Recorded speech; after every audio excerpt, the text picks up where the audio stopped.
Hello, nomads, party people, and strangers everywhere across the internet. My name is still V, you know, like the letter, and welcome back once again to After Hours Reviews, where I figured as a good return to the series, we would be going over a bunch of films I've seen recently and over the past few months.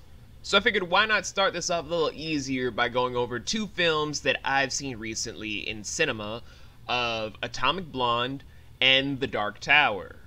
Let's get ready to rumble!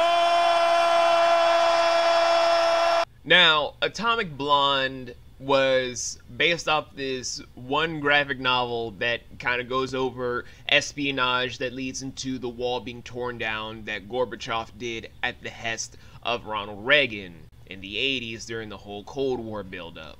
Seems like an interesting story to do where you'd have like your own female James Bond doing all these kick-ass things with nice little spy narrations here and there, having its own different twists and turns along the way.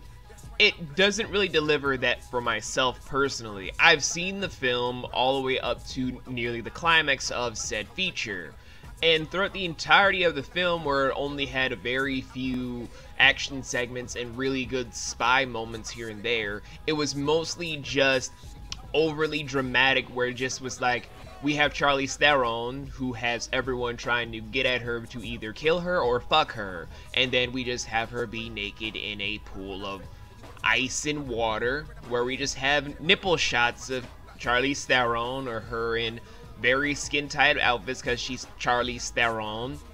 And we also have the guy that played Professor X in the prequel movies, you know, McAvoy. So yeah, we can just get star power on that, right? No need to really up the wow factor because of it. I don't think it works like that, but then again, what do I know? It's not like I've done stuff with film and story or whatever. So, you know, Atomic Blonde, personally for myself, I would just give a, I guess, 4 out of 13 with a, I guess, D+ and a 2-star rating. She's a killer queen. Let's move on to Dark Tower. Now, with Dark Tower, there was a different thing with this. Now, I've never read any of the Dark Tower novels that Stephen King has written, but they do explain how a lot of the characters that intertwine in the Stephen King universe have all these issues.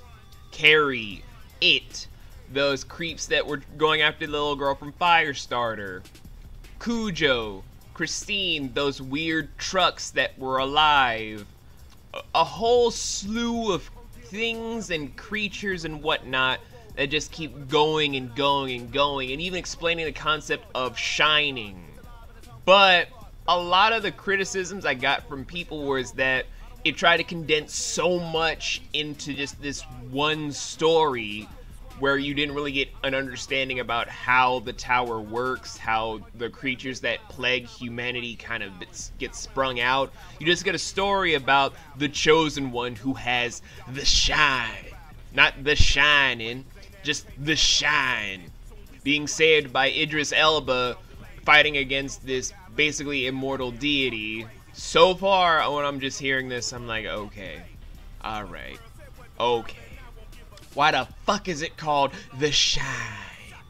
That's the only complaint I ever had throughout the whole film, and I actually enjoyed that more because it actually tried to up the wow factor despite the whole condensed story, not answering a lot of questions most Stephen King fans would have, and not even trying to lead into how the Stephen King verse kind of actually works, other than just the fact that the tower is there to try and have a safeguarding thing to make sure evil doesn't get leaked into the universe. I'll probably be saving that for a full-blown review with some of my Stephen King fan friends that will help me go over all of what's wrong with the film. But for right now, I'm just going to say, in all honesty, it deserves at least a 6.5 out of 13, a C+ rating, and 3.5 stars out of 7. With that being said, though, I will be back again with the next installment where we'll be talking about Okja, a Netflix original independent film that came out at Sundance and the Cannes Film Festival. And, if memory serves correctly, we'll also be talking about Spider-Man Homecoming afterwards.